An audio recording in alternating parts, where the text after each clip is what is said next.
Hello everyone, welcome back on my YouTube channel. Student, आज के session में हम जो टॉपिक डिस्कस कर रहे हैं वो है factors determination of promotional objectives. Factors in the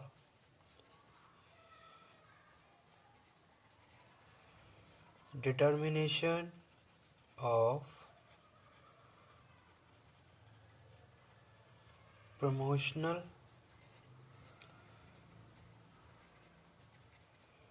objectives.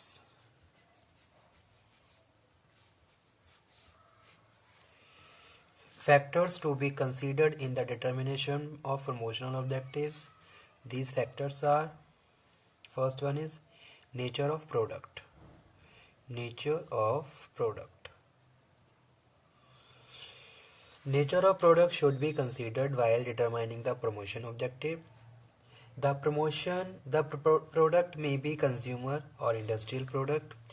Industrial customers may have technical questions while buying the product. So the promotion objective should illustrate and explain the technical features of customers to customers. ठीक है, तो ये पहला हमारा यही है। जब भी हम प्रमोशनल ऑब्जेक्टिव्स को सेट करते हैं तो सबसे पहले हमें ये क्लियर होना चाहिए कि हमारा प्रोडक्ट किस टाइप का है, हमारा कंज्यूमर प्रोडक्ट है या फिर हमारा इंडस्ट्रियल प्रोडक्ट है। ठीक है, और फिर उसी के हिसाब से फिर हम क्या करते हैं, उसका एक तरीके से प्रमोशन करते हैं। ओके, कम्युनिकेशन होता है, डिज़ाइनिंग होती है, तो जो भी हमारा प्रोडक्ट है उसकी के हिसाब से हम क्या करते हैं, उसको फर्दर एक्सप्लेन करते हैं। तो सबसे पहले यही है nature of the product. You have to clear about the your product कि आपका प्रोडक्ट है क्या, उसके अंदर क्या क्वालिटी है और किस तरीके से आप उसको कस्टमर के साथ कम्युनिकेट करोगे। ओके, तो पहला पॉइंट यही है। सेकंड वन यहाँ पे स्टूडेंट हम बात कर रहे हैं किसकी, यहाँ पे थोड़ा थोड़ा मैं लिख भी देता हूँ। should be considered while the determining the promotion objectives.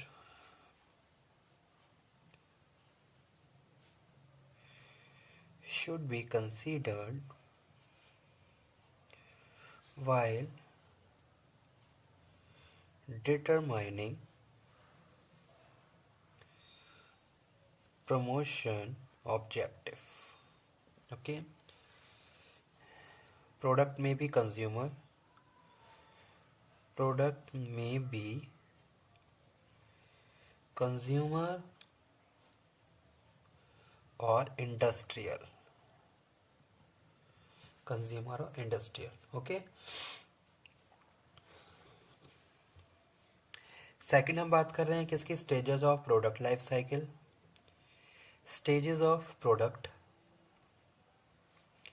Life cycle. Okay, product pass through the different stage of product life cycle. Passes through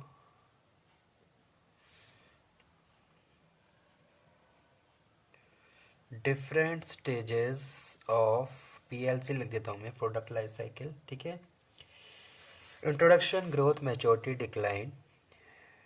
introduction, growth, maturity and decline.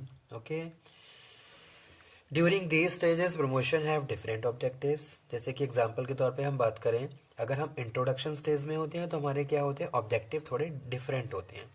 In the introduction stage the objective is to make the target customers aware of the product while in the maturity stage. Okay,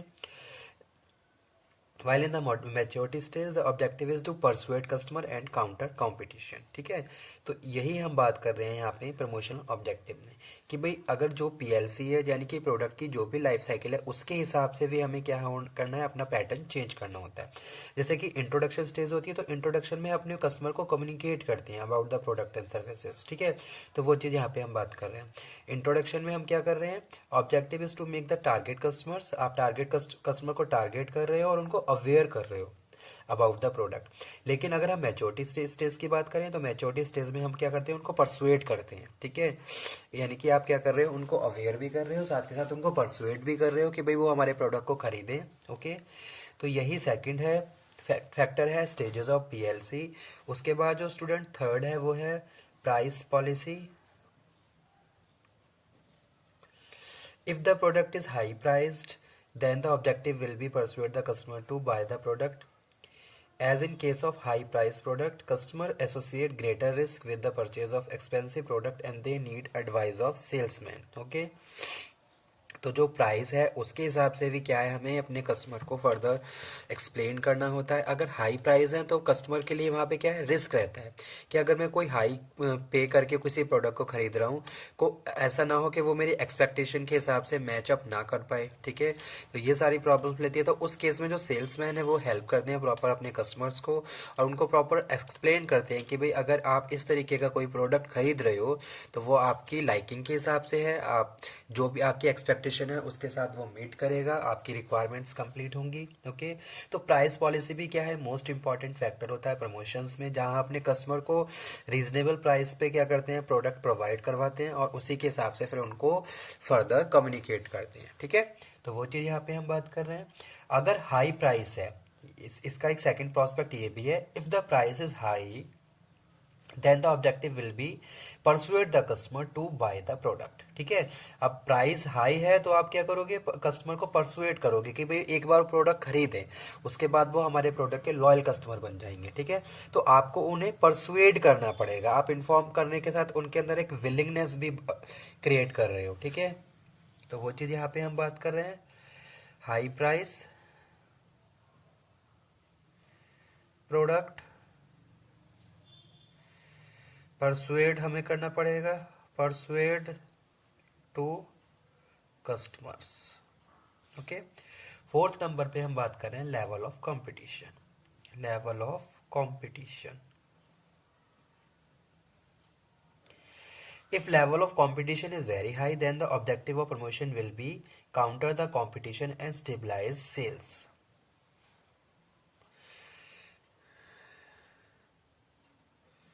Very high, then the objective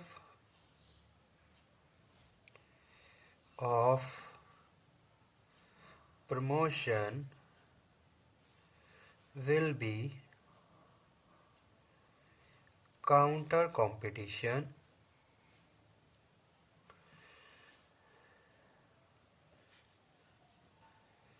and stabilize sales. Fifth one है degree of brand familiarity. Degree of कितना आपका brand familiar है customer के साथ। If the product has brand familiarity and brand preference, then promotion objective will be remind the customers about the product. On the other hand, if brand is not familiar and unpopular, objective will be to create awareness and inform the customers, ठीक है। अगर already aware है तो आपको aware इस तरीके से जो एक तरीके से कम्युनिकेशन, एक तरीके से अवेयरनेस है या फिर आप कस्टमर को इन्फॉर्म कर रहे हो तो ये करने की ज़रूरत नहीं है। लेकिन अगर आपका ब्रांड अनपॉपुलर है तो आपको क्या करना पड़ेगा, परसुएट करने से पहले उनको अवेयर करना पड़ेगा, उनको इन्फॉर्म करना पड़ेगा, ठीक है। और उसके बाद 6 नंबर पे बात कर रहे हैं seasonal product. Are the products whose demand varies the change in climatic and weather conditions have seasonal demand. So in the seasons, the promotion objective will be attract the customers, but in the off seasons time, aim will be stimulate demand, providing various incentives. ठीक है, तो यही था हमारा आज का topic जिसमें हमने डिस्कस किया about the factors in the determining of promotional objective. तो जब भी हम अपने प्रमोशनल ऑब्जेक्टिव की बात करें तो ये सारे फैक्टर्स हम कंसीडर करते हैं, जैसे कि ये नेचर ऑफ द प्रोडक्ट, पता होना चाहिए आपके प्रोडक्ट का क्या नेचर है, इंडस्ट्रियल प्रोडक्ट है या कोई कंज्यूमर गुड है, ठीक है। उसके बाद आपका प्रोडक्ट किस स्टेज पे चल रहा है ये भी आपको क्लियर होना चाहिए, आपकी प्राइमरी इंट्रोडक्शन है या फिर ग्रोथ है या फिर मैच्योरिटी या फिर डिक्लाइन। उसी के हिसाब से आप अपने कम्युनिकेशन प्रमोशन की डिजाइनिंग और टेक्निक्स को यूज करोगे, ठीक है। उसके बाद थर्ड है प्राइस पॉलिसी। प्राइस पॉलिसी भी आपको प्रॉपरली कंसिडर करनी है। अगर हाई प्राइस है तो आप क्या करोगे, आपका प्रमोशन का तरीका डिफरेंट होगा, ओके। उसी हिसाब से आप अपने ऑब्जेक्टिव को फॉर्म करोगे। अगर आपका कोई रीजनेबल प्राइस है तो आपका जो ऑब्जेक्टिव प्रमोशन का तरीका है वो डिफरेंट होगा, ठीक है। फोर्थ नंबर पे लेवल ऑफ कंपटीशन, क्या लेवल ऑफ कंपटीशन है मार्केट में, उसके हिसाब से भी आप क्या है आप अपने प्रमोशन को फर्दर प्रोसीड करते हो, ठीक है। अगर आपका आपका प्रोडक्ट हाईली कॉम्पिटिटेड है तो उस केस में आप क्या करोगे, डिफरेंट सोर्सेज को यूज करके प्रमोशन को करोगे, ठीक है। उसके बाद है डिग्री ऑफ ब्रांड फैमिलियरिटी, कि अपना आपका जो ब्रांड है कितना फैमिलियर है कस्टमर को, ठीक है। अगर आपका ब्रांड एक पर्टिकुलर एरिया में अनपॉपुलर है तो आपको वहाँ पे हाई एफर्ट्स यूज करने की जरूरत है। आप अपने कस्टमर को इन्फॉर्म भी करोगे, परसुएट भी करोगे, मोटिवेट भी करोगे, ठीक है, क्योंकि उसको अभी नॉलेज नहीं है अबाउट द योर प्रोडक्ट। तो आप उसी हिसाब से हाई एफर्ट्स को यूज करके अपने प्रमोशन को फर्दर प्रोसीड करेंगे, ठीक है। और लास्ट है सीजनल प्रोडक्ट। तो सीजनल प्रोडक्ट में हम बात कर रहे हैं are the product whose demand varies the change in the climatic and weather conditions. तो उसके हिसाब से भी फिर हमें क्या करना होता है, अपने जो भी हमारे जो प्रमोशनल टेक्निक्स होती हैं, जो भी हमारे प्रमोशनल स्ट्रेटजीज होती हैं, उनको हमें फर्दर फॉर्मुलेट करना होता है और प्रोसीड करना इम्प्लीमेंट करना होता है, ठीक है। जैसे वेदर चेंज आता है तो वैसे उस हिसाब से क्लाइमेटिक चेंज या फिर इस कोई भी सीजनल प्रोडक्ट है तो वो टाइम टू टाइम वेरी करता है कि कब कौन सा टाइम चल रहा है, उसके हिसाब से हमें अपने कस्टमर को कैसे फैसिलिटेट करना है, क्योंकि कस्टमर क्या है टाइम टू टाइम चेंज होता जा रहा है। आज कस्टमर की जो एक्सपेक्टेशन है कल को और ज़्यादा बढ़ जाएगी, ठीक है। कस्टमर की जो लाइकिंग है, क्रिएटिविटी है, एक तरीके से और ज़्यादा बढ़ती जा रही है। इनोवेटिव प्रोडक्ट, क्वालिटी फीचर उसको चाहिए। तो ये सारी चीज़ें टाइम टू टाइम बढ़ती जा रही है, जिसके हिसाब से कस्टमर की नीड वांट डिज़ायर भी क्या है बढ़ती जा रही है। तो वो सीजनल प्रोडक्ट की बात करें तो उस वहाँ पे भी हमें क्या करना पड़ता है, हर सीजन में एक नई स्ट्रेटेजी फॉर्मुलेट करके अपने कस्टमर को हमें ट्रीट करना है, ठीक है। तो यही था हमारा आज का topic. Okay, thank you very much. अगर किसी भी स्टूडेंट को इन टॉपिक्स में कोई प्रॉब्लम हो तो वो दोबारा डिस्कस कर सकता है। Okay, thank you very much, thanks a lot.